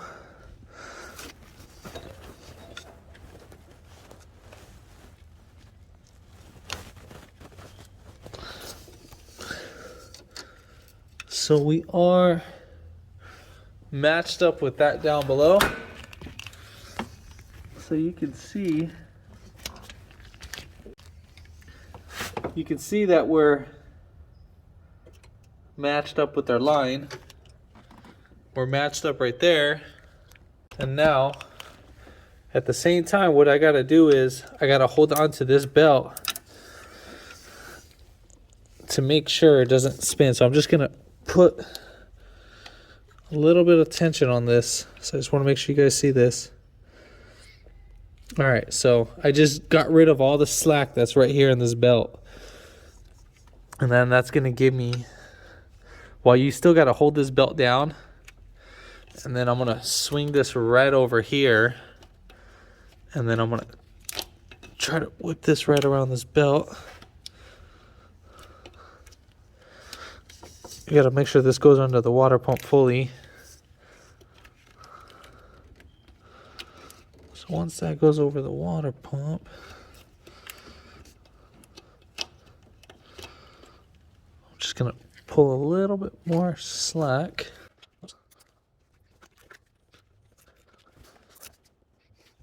So I moved the camshaft sprocket to the point where the pulley started barely moving. I meant the crank pulley to where it started barely moving. And then I gotta move this crank pulley a little bit. It's probably what's not helping me. All right, so we are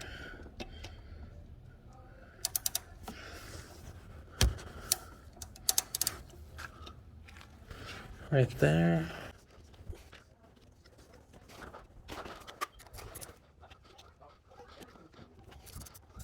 So we have no tension right here on this belt, but at the same time, I don't got that much slack over here. So we gotta get this going and make sure I'm on. All right, so this is literally gonna be a tight fit.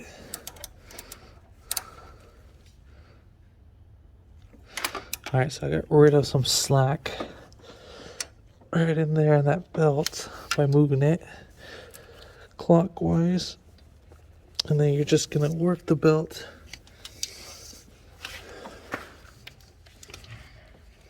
I mean, I don't think so, but I'm gonna try just releasing the slack from right here on this bottom pulley, just to help out. Oh yeah, so that's way better to do it that way. So let's check this out. We have our marks right here. That's exactly where we made it. This is for the driver's side cam. And then for the passenger side cam, we made our mark right there and right there. Obviously you guys can see that. Now let's go for the bottom crank. Now you can see that I moved it a little bit. Now that was just to release some slack, but at the same time, we're still dead on all our marks. So this is the reason why I like making these marks, just because of this. If I make any movements and I know that the timing marks got off, I don't have to count the teeth, whatever, so forth. So we are dead on. So now what we have to do is we have to put on the tensioner, the hydraulic tensioner. All right, so we're gonna go ahead and put on our tensioner. Now, if you already pulled this grenade pin to your tensioner, it ain't gonna work. You have to get like a vice grip and then clamp this down and insert your pin back in. But yeah, you pretty much screwed yourself on that. All right, so let's go ahead and put this guy right in. If you're having a hard time inserting it, what you might do is put a little lubricant. So in my case, I'm just gonna put some dielectric grease on the boot right here and right there. So we got that going. And if you want to put some right there too, that's perfectly fine. All right, so let's go ahead and insert this bad boy. So when we do this, it should go in pretty semi-decently. So we're gonna start off with 1 bolt. We'll thread it in.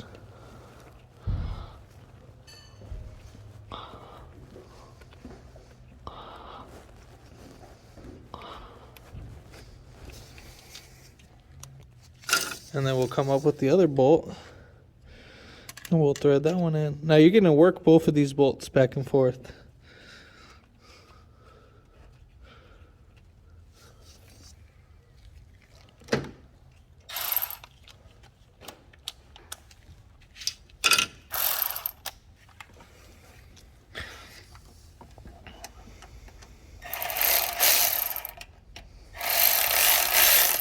So you're gonna go a couple threads at a time.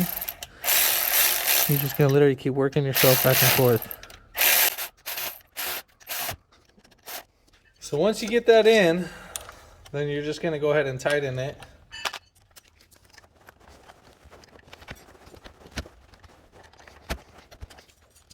All right, so inspect everything. Make sure nothing is in the way. Make sure all your slack is in. I already know I have no slack. Make sure your belt's in the right, correct order. And so forth. We are looking good. Check your wiring right over here. We look good. We are ready to pull the grenade pin and blow her up. So once you pull that, you're all said and done. There's no backing out. So what I like to do is you can put the crank pulley bolt and move this counterclockwise or clockwise to release the tension, but I like to kind of press against this guy a little bit, just in case you need to build up a little hydraulic tension, whatever would say. But we have no slack in the belt because we got rid of all that slack. So do not start the car until you release whatever slack you have.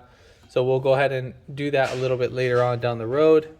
But at this time, we are ready to put on our timing cover. So here's our little ring gear. Obviously, remember how this goes. You see how this little top piece will stick out, so it's almost like a dish. So right here, this is obviously gonna be our one that's facing towards the car, or towards the front end.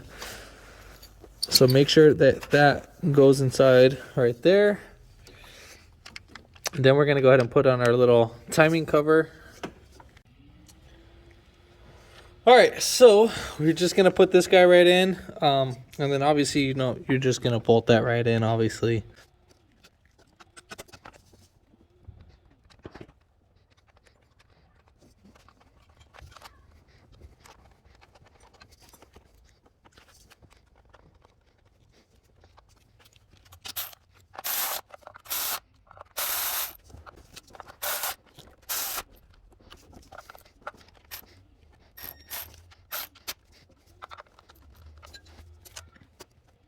All right, so we're gonna go ahead and put in our fan clutch, I guess fan clutch holder or something like that, whatever it's called. I forgot the proper name for it.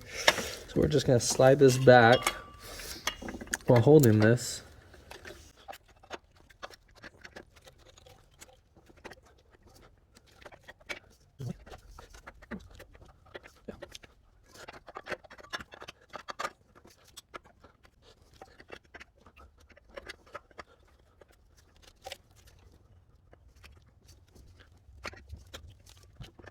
See.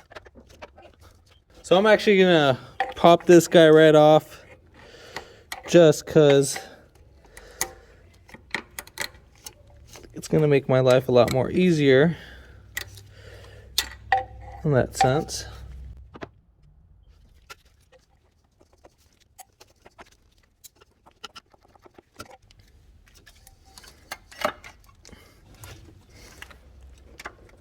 So we're just gonna pop this guy right off. Now that'll give me more access to this bloody thing.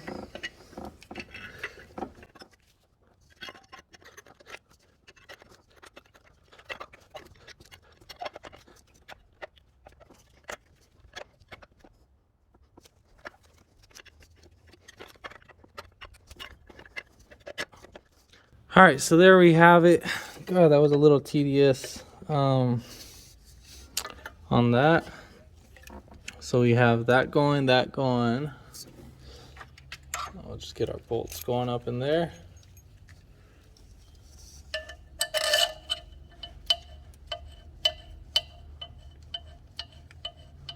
So we have this 12 right here. I think there was like 114 down below. I'll show that right now in a little bit.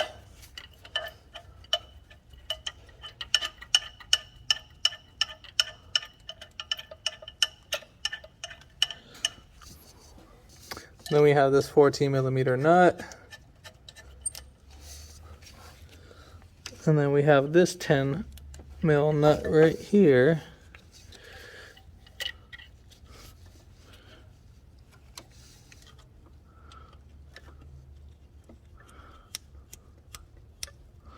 And we are all set in that factor.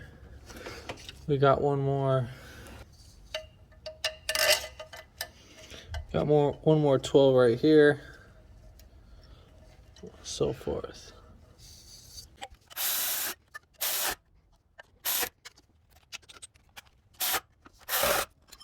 All right, so we have these guys in. Just go ahead and tighten these guys down.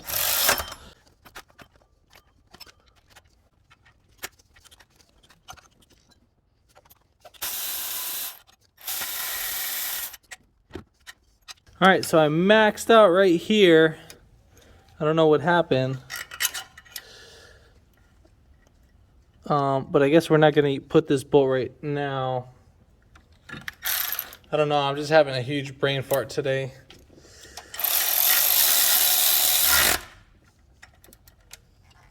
Not feeling myself today, so we'll get down. I'm pretty sure we're gonna have to add that down in a little bit, but yeah, I mean, We'll figure out what goes right there. Probably the timing cover or something. Okay, so yeah, this guy did go ahead, and this is actually going to be right here.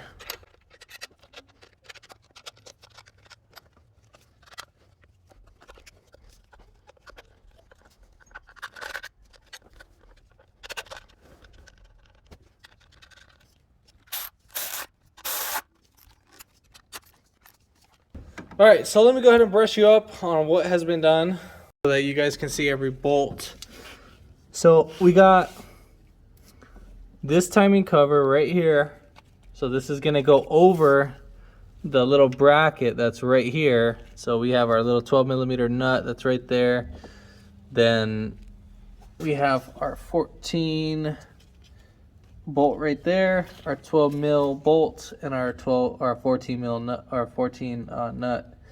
All right, so at this point we can put on our timing cover. Oh, also one thing, your wire harness is actually supposed to be going between right here on this, so just like that. That's how it should be going, so you can see it should be going through the hole. So make sure that is taken care of. If not, well, I mean, maybe you can make it slide right out and make it fit right back in there. I don't know, but good luck.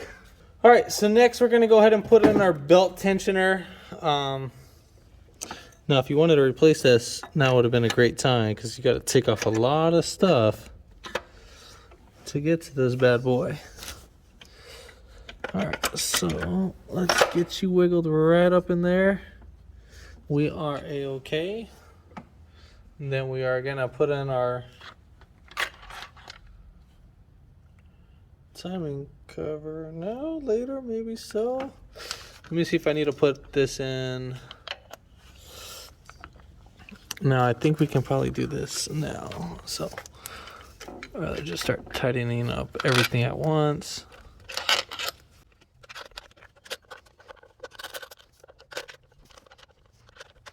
So before I do anything, let me make sure this bad boy goes right over there.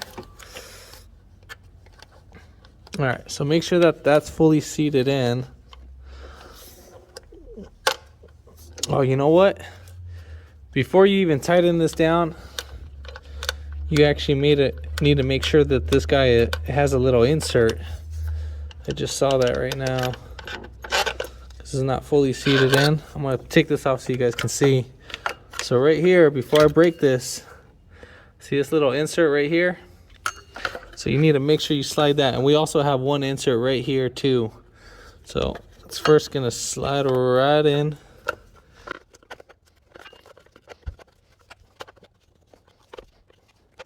All right, so we are fully seated in. There we go.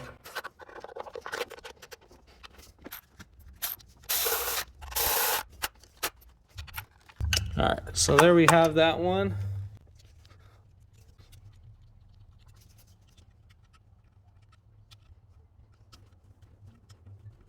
So I'm gonna leave these two nuts snugged in for right now. And then I'm gonna put on my timing cover for this cam.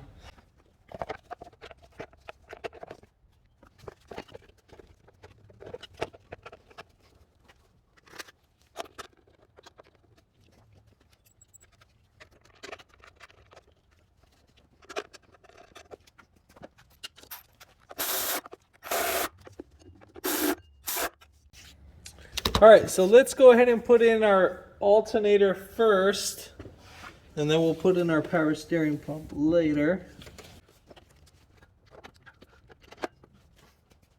All right, so we got that guy right in. Then we have our bottom bolt down there. God, whoever has to do an alternator on one of these, God, bless your soul.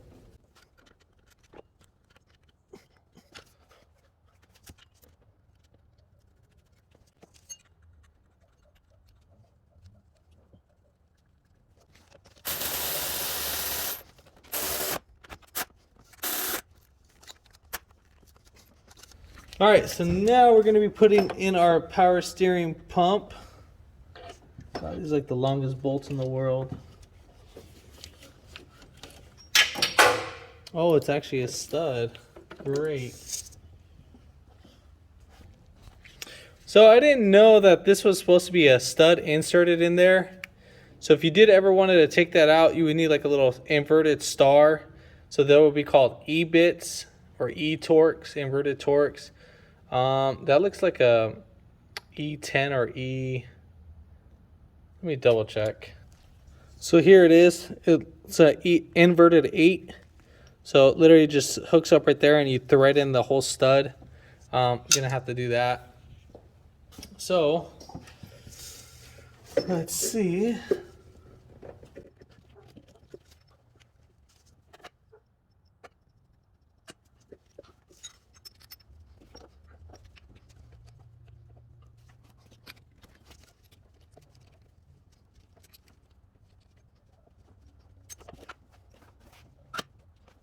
So here's the stud that I'm going to be inserting.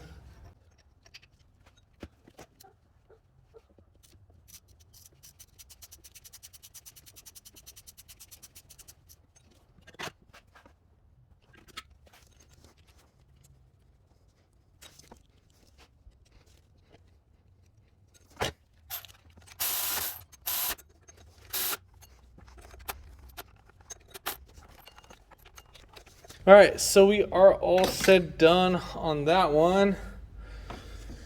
All right, looking good, looking good. Think we're ready to put on our crank pulley. Well, we'll leave our crank pulley on last. I'm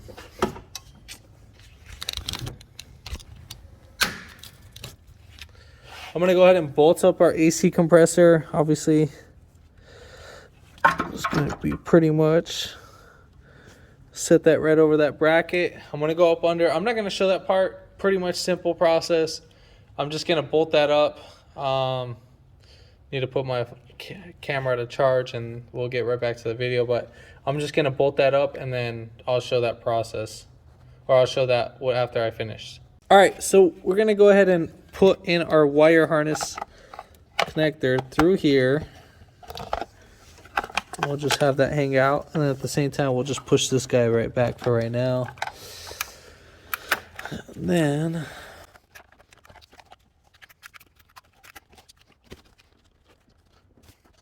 all right, so we'll just sneak this right around. So we'll put this timing cover in just like this, and at the same time we're gonna have this guy right up on out, and then we're gonna feed in our connector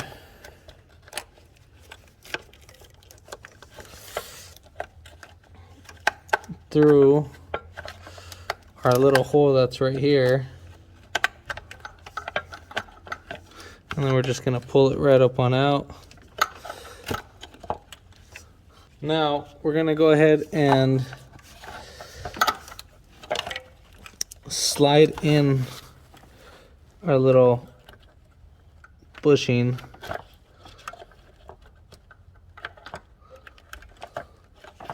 and then we'll just feed it in just like that.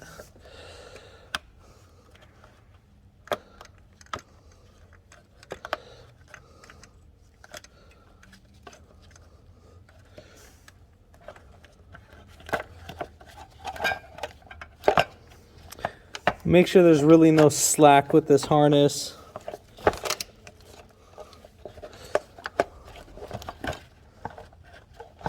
There's also a little clip right here that needs to slide in right here, so make sure it's not seating on top of it, that you're sliding it in.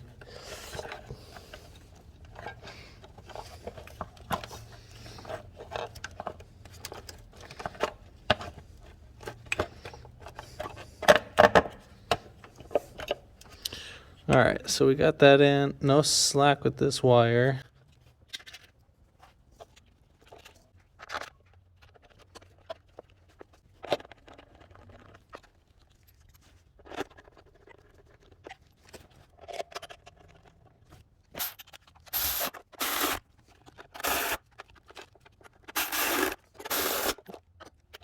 All right, so we're gonna go ahead and connect our connector.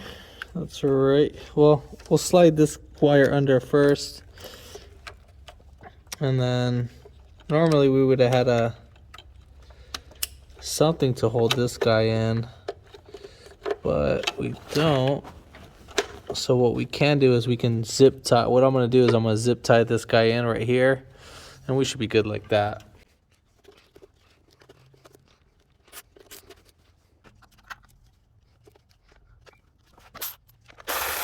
I think I came too early with this little piece right there. Go ahead and... Alright, so we're going to go ahead and put in our hose clamp and all that. So just going to slide in our hose clamp for our hose. Slide this guy right in there.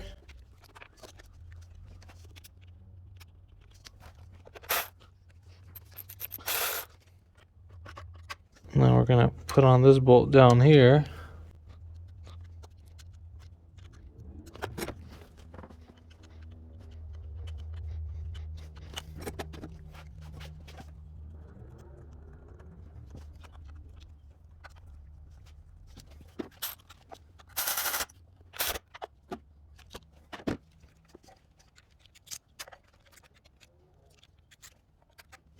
All right, so now we're ready to put on our crank pulley bolt. All right, so we're gonna go ahead and put it back on our crank pulley. So right here, there's a little notch, and obviously there's a little keyway where the crank pulley or where actually the crankshaft is. So make sure you make sure that this gets inserted in. You really can't mess this up. I mean, but if you do, then I mean, God praise your soul if you did mess that up. So let's get that guy right back on. So, and then also I put dielectric grease. I don't know if I did mention that. So make sure that fully seats in just like that. Then at the same time, I'm going to go ahead and put my clamp back on there. Pretty much same setup the way how we did earlier. Before we actually finish putting on this crank pulley, so I'm going to bolt up this little AC bracket. So make sure you guys get that in. I'm going to bolt that guy down, and then we'll go ahead and put on the crank pulley.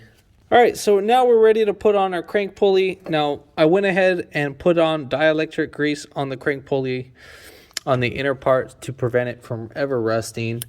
So we're going to go ahead and insert this. Now, we do have an indentation right here that needs to go corresponding with the keyway wood roof key.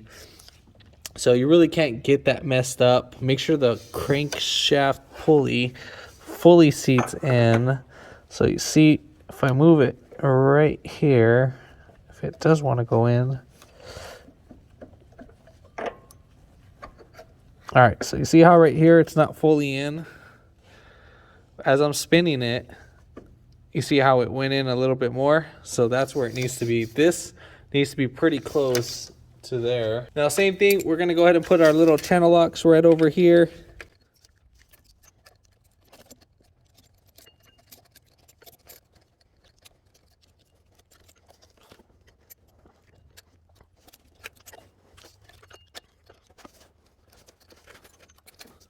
All right, so we're gonna go ahead and torque that bolt, the crank pulley bolt, to 181 foot-pounds. That is the torque spec from Mitchell On Demand.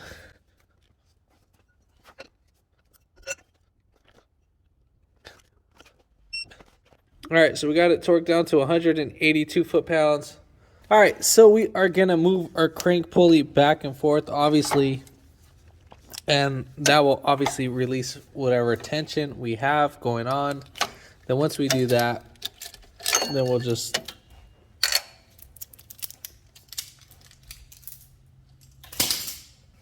take off our thing.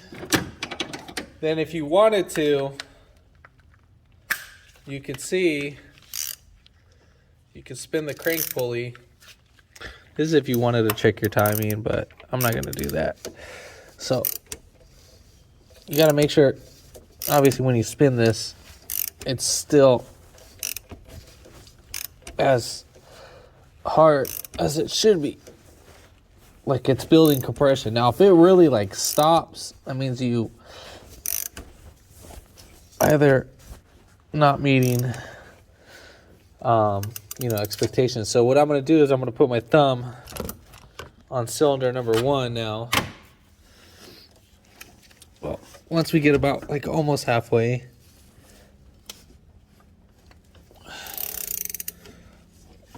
and then we should start hearing a hiss. All right, so here we go. We should start hearing it.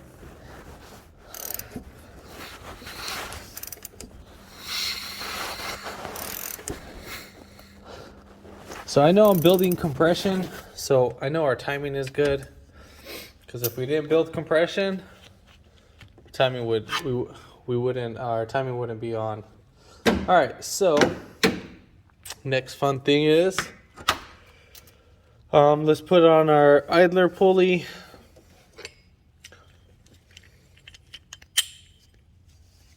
Make sure that this thing fully seats in, because if not, well,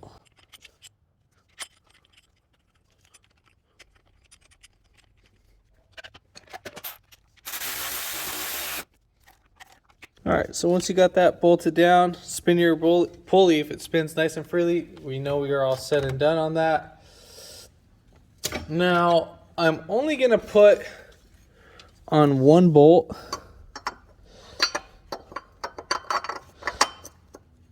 Just for right now.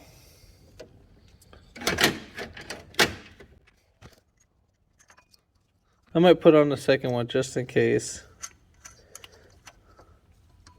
Alright, so there we have it. So we can't get that far off. So I put 2 bolts right there. And now we're going to go ahead and put on our serpentine belt.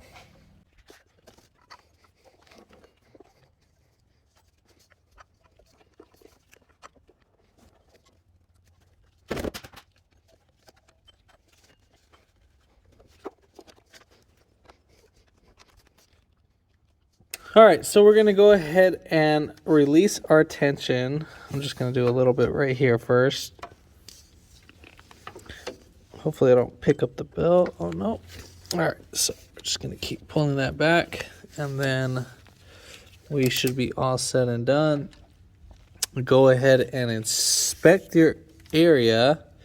Make sure the belt is on everything. If it's not, well, guess what? You're gonna be needing a new belt. So you see how like right there, I'm not on that groove. So if we would have started this car, that belt would have just ripped a little bit.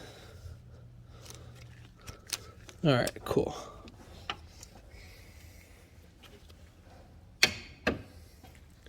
So now, if I wanted to, I could pop this guy right off. Just like that. Well, we'll just leave it on for right now until we put on the fan shroud with the pulley. Also, one thing I forgot to mention, don't forget to connect your AC plug, because if you didn't, well, your AC won't turn on. All right, so we're gonna go ahead and drop in our fan shroud along with our fan blade. Now we wanna do this all in one motion.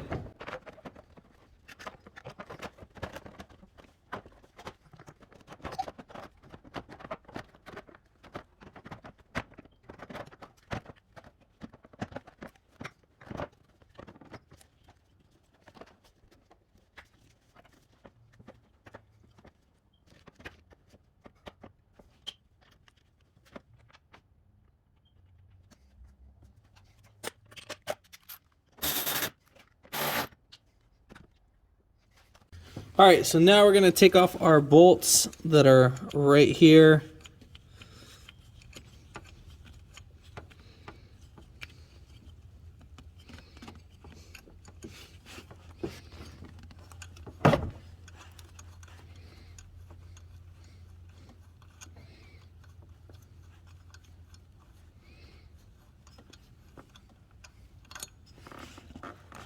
And then once we do that, we are going to go ahead and now insert it in.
All right, so either you can replace this thermostat, but I'm gonna actually just coat it with silicone because it's still good.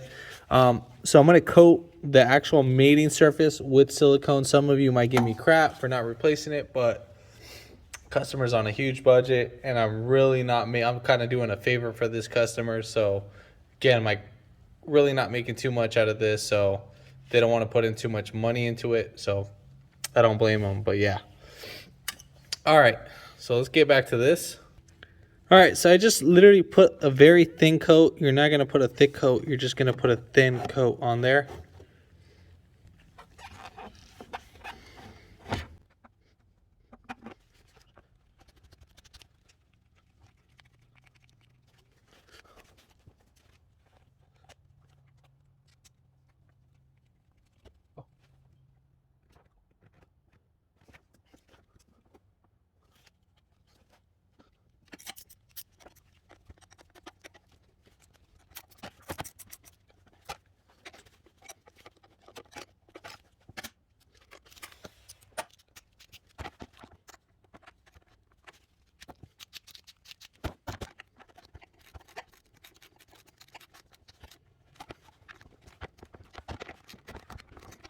All right, so when we go ahead and put back on our spark plug, we're just gonna thread it in by hand first, and then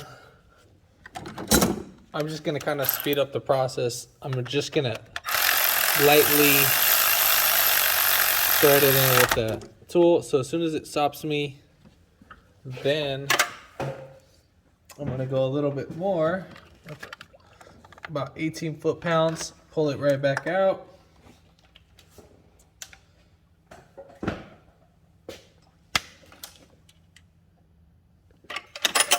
Then we're gonna put on our ignition coil.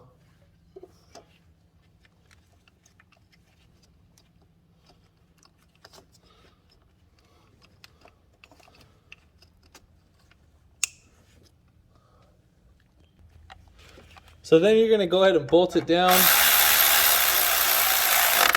All right, once we got that bolted down, then we are pretty much set. So what I did was, I put in the upper radiator hose, then I added the coolant. Have not started the car yet. What I'm gonna do is I'm gonna pressure test the system. I pray to God that that piece didn't leak in the back. That's all I'm really worried about. Like I said, I mean, it probably sealed in right, but I'm just a little bit more precautious on that thing. So once this drains down a little bit, I know there's some air pockets in there. It's been going down a little bit slower. So you just play with the upper hoses a little bit. Don't want to start it just yet. I really want to pressure bleed it. So as that's going down, obviously you can see it's going down a little bit, but once it stops going down, then I'm just going to take off whatever fluid, pressure test it for about 10 minutes, make sure there's no fluid leaking from there, and then we're going to get back to the video. All right, so we are good to go. I had this sitting for about 30 minutes and we are all set and done. So we have no leaks in the cooling system. So great. Go ahead and inspect your area. Make sure you let this sit for about 30 minutes if you wanted to do a pressure check. But other than that, when you do release the pressure, if you do, you can rent these at AutoZone for cooling system test pressure or coolant system test leak or something. But yeah, they rent it at AutoZone, so you're just gonna release it pretty slow. Don't wide open throttle it, and then probably get a little bit right there, and so forth. But yeah, other than that, we're gonna go ahead and hook up the remaining stuff. I'm gonna call it a day. I'm pretty beat for the day, seriously. Today wasn't really feeling it, but we got most of everything going on. But other than that, we'll let it sit overnight, whatever, and call it a day in the morning. All right, so we got on the reservoir. I'm actually gonna put on this little cover on last. I just wanna make sure I did all that. So we got on the intake, connected the hose for the PCV, connected this hose that goes from here all the way right there, so it's pretty close. And then obviously we got this hose that was right here that went to our fuel pressure regulator, then our mass airflow sensor, and then we just clip that down, put this guy on. Don't forget your hoses that were down right below your little transmission cooler lines. Make sure those are clipped in. And I think we're ready to start this bad boy. So we're gonna go ahead and start her up. First startup of the day.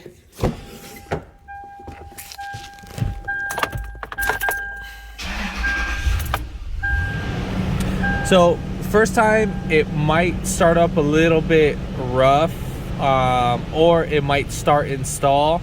That's how Toyota is. Once it does do that, don't be scared. Whatever, turn it back off and let it run again. I don't know if you saw earlier like how it was about to like die right out. Now if it starts like running like really bad and it hasn't like gotten better after like maybe, I think it's like a minute of like idle time, it could take up to like 5 to 10 minutes of idle time when the computer's reprogramming everything when you disconnect the battery. Then yeah, so forth. But yeah, I mean, we're all said and done. Make sure you have the heater on full blast to bleed out the system. Let's